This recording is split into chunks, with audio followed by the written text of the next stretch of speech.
নমস্কার বন্ধুরা, আমার চ্যানেলের আপনাদের সকলকে স্বাগত। আজ একটি দুর্দান্ত চিকেনের রেসিপি দেখাতে চলেছি।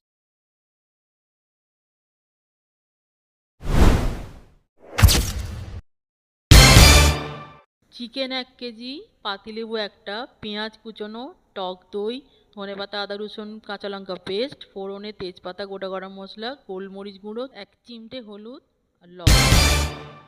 চিকেনটা ম্যারিনেট করতে হবে লেবুর রস, পেঁয়াজ কুচনো, লবণ, হলুদ গুঁড়ো, গোলমরিচ গুঁড়ো, ধনেপাতা পেস্ট, টক দই, সাদা তেল, স্বাদ মতো লবণ দিয়ে এটা মোটামুটি 2 ঘন্টা ম্যারিনেট করে রাখতে হবে।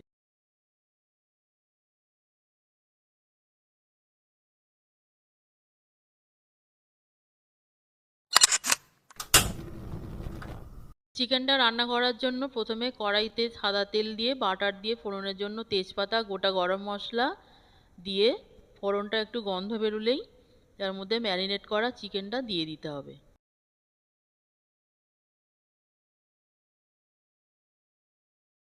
চিকেনটা জোর আঁচে 5 মিনিট ভেজে নিতে হবে, তারপর 10 মিনিট লো ফ্লেমে কষাতে হবে।